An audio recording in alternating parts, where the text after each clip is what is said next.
ईलिव with Shyam YouTube channel पर आप सभी लोगों का स्वागत है। आज के इस वीडियो के माध्यम से मैं आप सभी लोगों के लिए यूपीएससी भर्ती परीक्षा 2025 को ध्यान में रखते हुए मूल विधि के 40 अति महत्वपूर्ण प्रश्नों का एक और प्रैक्टिस सेट लेकर के आ चुका हूं, जो आपके एग्जाम के लिए सबसे ज़्यादा महत्वपूर्ण है। तो आज की इस वीडियो को आपको शुरू से लेकर के एंड तक फुल वॉच करते रहना। आज की वीडियो और आज का ये कंटेंट अगर आपको पसंद आए तो प्लीज़ इस वीडियो को लाइक और चैनल को आप लोग सब्सक्राइब करना बिल्कुल ना भूलें। और जिस बुक से मैं आपको करा रहा हूँ, इस बुक का नाम है यूथ पब्लिकेशन की, जो आपकी इंक्यों round encounter practice set series चल रही, उसका ये बुक हैगी। तो चलिएगा फिर शुरू करते हैं आज का अपना सेट संख्या 5। तो पहला प्रश्न आ जाता है कि जमींदारी उन्मूलन समिति की पहली बैठक का समय। तो बताओ ये पहली बैठक कब हुई थी, ये आपको बताना है। तो पहली बैठक ये हुई थी 14 नवंबर 1946 में।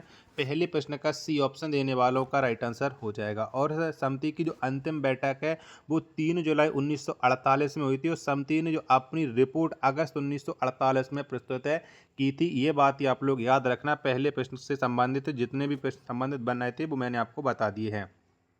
दूसरे नंबर का प्रश्न आ जाता है आपके सामने कि बाद कारण और पीड़ित व्यक्ति की संकुचित धारणा का स्थान अब वर्ग कार्यवाही लोक हित में बाद लाने की विस्तृत धारणा के लिया है। यह कथन किस न्यायमूर्ति ने कहा है? तो बताओ ये कथन किसके द्वारा कहा गया है? 2 नंबर प्रश्न का राइट आंसर क्या हो जाएगा? तो इसका संबंध हो जाता है न्यायमूर्ति कृष्ण अय्यर से। 2 का ए ऑप्शन देने वालों का राइट आंसर हो जाएगा।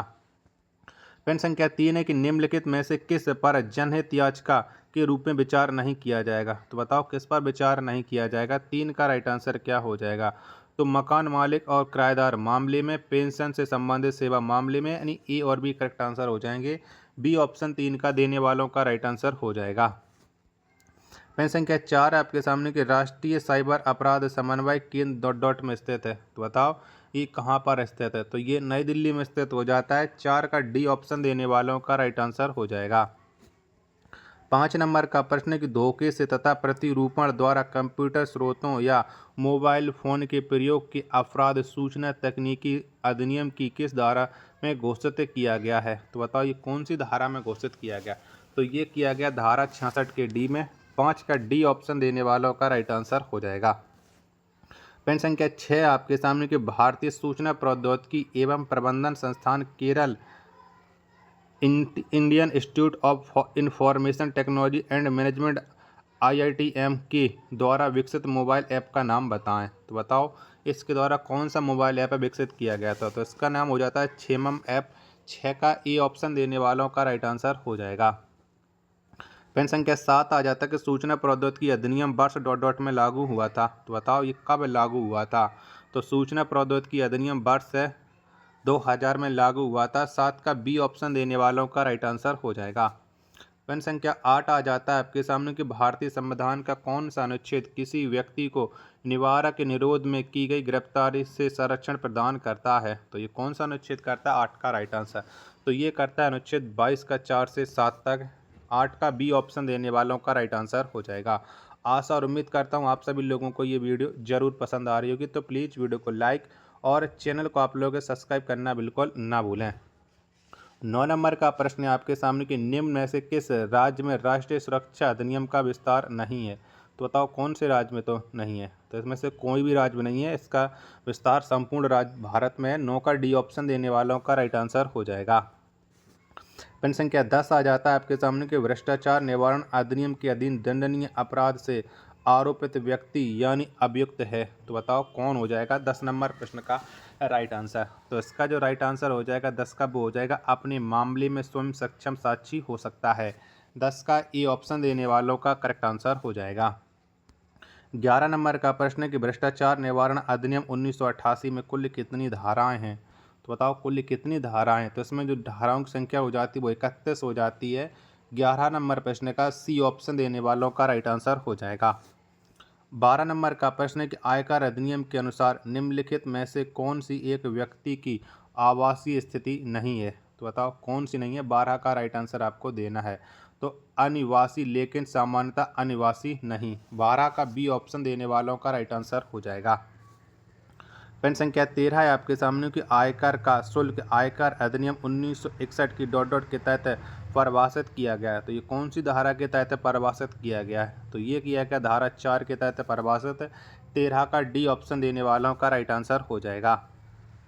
प्रश्न संख्या 14 आपके सामने कि कोई भी लोक सूचना अधिकारी सूचना प्रार्थी को यह कहकर सूचना से वंचित नहीं रख सकता है कि जो सूचना उसके अधीन रहनी चाहिए थी उसके दस्तावेज गायब हैं। इसे लोक अभिलेख अधिनियम 1993 का उल्लंघन माना जाएगा और इससे अधिकतम कितने साल की कारावास की सज़ा हो सकती है? 14 नंबर प्रश्न का राइट आंसर क्या हो जाएगा? तो इसके लिए 5 वर्ष की सज़ा हो सकती है। सी ऑप्शन देने वालों का राइट आंसर हो जाएगा। प्रश्न संख्या 15 आपके सामने कि यदि कोई व्यक्ति सहकारी समिति जो कि निजी निकाय भी हो के बारे में सूचना प्राप्त करना चाहता है तो उसे सूचना प्रदान, तो बताओ कैसे सूचना प्रदान की जाएंगी? 15 का राइट आंसर आपको देना है। तो की जाएंगी यदि ऐसी सूचना सूचना अधिकार अधिनियम द्वारा प्रतिसिद्ध ना हो। सी ऑप्शन देने वालों का राइट आंसर हो जाएगा। चलिएगा अगला प्रश्न है। प्रश्न संख्या आपके सामने 16 है कि सूचना का अधिकार अधिनियम के कौन से प्रावधान तत्कालीन प्रभावी हो गए? तो बताओ कौन से हो गए थे? 16 का राइट आंसर। तो ये उपयुक्त सभी हो गए थे हाल प्रभावी। 16 का डी ऑप्शन देने वालों का राइट आंसर हो जाएगा। 17 नंबर का प्रश्न आ जाता है कि मानवाधिकारों का प्रथम सम्मेलन किस शहर में आयोजित किया गया था? तो बताओ किस शहर में किया गया था? तो ये किया गया था तेहरान में। 17 का बी ऑप्शन देने वालों का राइट आंसर हो जाएगा। 18 नंबर का प्रश्न है कि मानव अधिकार संरक्षण अधिनियम 1993 की धारा 40 में केंद्र सरकार की नियम बनाने की शक्ति दी गई है। केंद्र सरकार द्वारा बनाए गए नियम संसद के प्रत्येक सदन के समक्ष कुल कितनी अवधि के लिए रखे जाएंगे? तो बताओ कितने के लिए रखे जाएंगे? तो ये 30 दिन के लिए रखे जाएंगे। 18 का बी ऑप्शन देने वालों का राइट आंसर हो जाएगा। प्रश्न संख्या 19 आ जाता है आपके सामने कि मानवाधिकार आयोग के कार्यों एवं उद्देश्यों का उपबंध है मानवाधिकार संरक्षण अधिनियम में। तो ये कौन सी धारा में हो जाता है? 19 नंबर प्रश्न का राइट आंसर। तो इसका संबंध हो जाएगा धारा 12 से। सी ऑप्शन देने वालों का करेक्ट आंसर हो जाएगा। प्रश्न संख्या 20 है आपके सामने कि राष्ट्रीय मानवाधिकार संरक्षण अधिनियम 1993 में कुल कितनी धाराएं हैं? तो इसमें टोटल धाराओं की संख्या हो जाती है 43 है। 20 का डी ऑप्शन देने वालों का राइट आंसर हो जाएगा। नेक्स्ट प्रश्न है प्रश्न संख्या 21 आ जाता है कि वीएनएसएस का कौन सा अध्याय अपील से संबंधित है? तो बताओ कौन सा अध्याय संबंध रखता है? तो ये रखता है अध्याय 31। 21 का डी ऑप्शन देने वालों का करेक्ट आंसर हो जाएगा।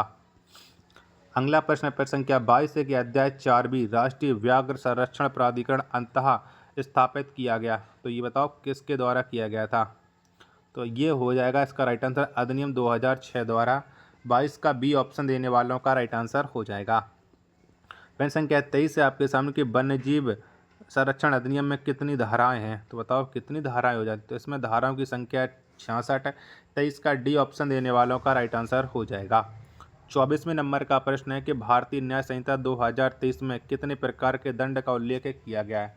तो बताओ कितने प्रकार के दंड है? तो इसमें टोटल 6 प्रकार के दंड का उल्लेख मिलता है। 24 का बी ऑप्शन देने वालों का राइट आंसर हो जाएगा। अगला प्रश्न है प्रश्न संख्या 25 आ जाता है आपके सामने कि पर्यावरण संरक्षण अधिनियम 1986 का विस्तार कहाँ तक है? तो बताओ कहाँ तक हो जाता है? तो इसका विस्तार है वो संपूर्ण भारत पर हो जाता है। 25 का ए ऑप्शन देने वालों का राइट आंसर हो जाएगा। आशा और उम्मीद करता हूँ आप सभी लोगों को ये वीडियो ज़रूर पसंद आ रही होगी। तो प्लीज़ वीडियो को लाइक और चैनल को आप लोग सब्सक्राइब करना बिल्कुल ना भूलें। 26 नंबर का प्रश्न है कि जिन सड़कों पर विभाजक नहीं बने हैं वहाँ विभाजित करने के लिए किस रंग की रेखा लगाई जाती है? तो बताओ कौन सी रंग की रेखा लगती है? तो ये लगती है सफ़ेद। 26 का बी ऑप्शन देने वालों का राइट आंसर हो जाएगा। 27 नंबर का प्रश्न है कि मोटर यान अधिनियम की धारा 112 में उल्लेख किया गया है। तो बताओ किसका उल्लेख किया गया? तो इसमें किया गया गति सीमा का। 27 का डी ऑप्शन देने वालों का राइट आंसर हो जाएगा।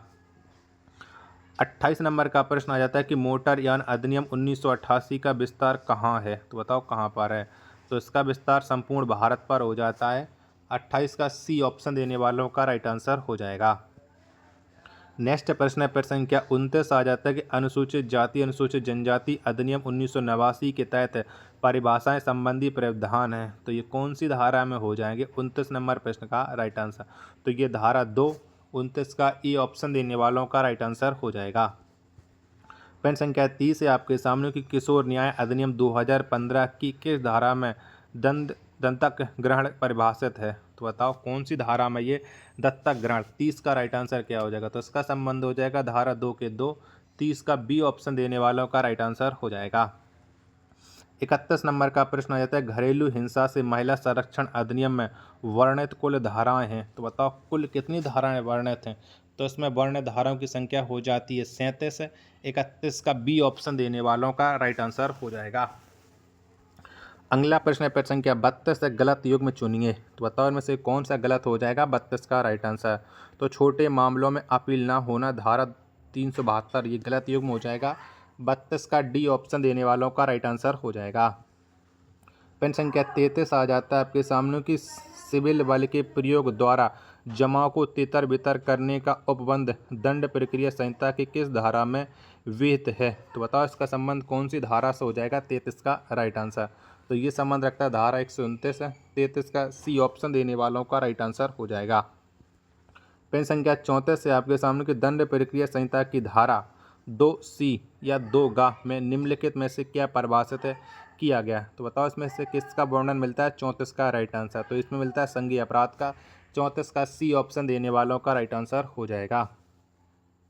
नेक्स्ट प्रश्न आ जाता है प्रश्न संख्या 35 कि दहेज अपराध की विवेचना किसके द्वारा की जाती है। तो बताओ किसके द्वारा की जाती है।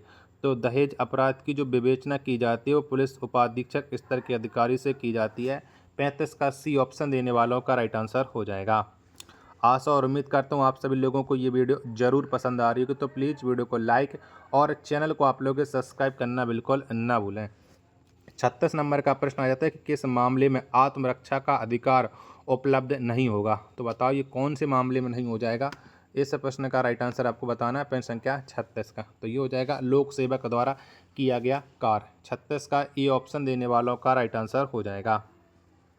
37 नंबर का प्रश्न है आपके सामने की धारा 34 लागू होने के लिए आवश्यक है कि आपराधिक कृत्य किया गया हो। तो बताओ ये कितने व्यक्तियों के द्वारा। 37 नंबर प्रश्न का राइट आंसर आपको देना है। 37 के चारों ऑप्शन आपकी स्क्रीन पर शो रहा है। तो इसका संबंध हो जाता है एक से अधिक व्यक्तियों के द्वारा। 37 का डी ऑप्शन देने वालों का राइट आंसर हो जाएगा। नेक्स्ट प्रश्न है प्रश्न संख्या 38 है आपके सामने कि भारतीय दंड संहिता में कुल धाराएं हैं। तो बताओ कुल कितनी धाराएं हैं। तो इसमें धाराओं की संख्या हो जाती है 511। 38 का सी ऑप्शन देने वालों का राइट आंसर हो जाएगा। 39 नंबर का प्रश्न है कि भारतीय न्याय संहिता 2023 में कुल अध्याय हैं। तो बताओ कुल कितने अध्याय हैं। तो भारतीय न्याय संहिता 2023 में जो अध्याय हो जाते हैं वो हो जाते हैं 20। 39 का ए ऑप्शन देने वालों का राइट आंसर हो जाएगा। पेन संख्या 40 है आपके सामने कि भारतीय नागरिक सुरक्षा संहिता 2023 में संज्ञेय अपराध को परिभाषित किया गया है। तो बताओ ये कौन सी धारा में किया गया।